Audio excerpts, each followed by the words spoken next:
আমার একটা আবদার মনে রাখবেন, আপনার মা বাবা যদি আপনার টাকা দিয়ে ওনাদের পেট চলে, যেটা আমাদের সমাজে বলে আর কি, আপনি চালান আপনি খাওয়ান, এমন যদি হয় এই কথা কখনো চিন্তায় আনবেন না আমি আমার মারে খাওয়াই, এ কথা চিন্তায় আনবেন না আমি আমার বাবাকে খাওয়াই, বরং ওনাদের উসিলায় আল্লাহ আপনাকে কামানোর তৌফিক দান করেছে।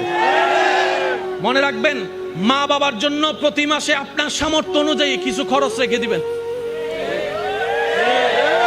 জোরে জোরে জোরে প্রত্যেক মাসে সন্তানের পক্ষ থেকে মার জন্য একটা আলাদা হাদিয়া দিবেন, বাবার জন্য একটা আলাদা হাদিয়া দিবেন। ওনাদের যেন চাইতে না হয়, বুক ফুলায় কাজ করেন।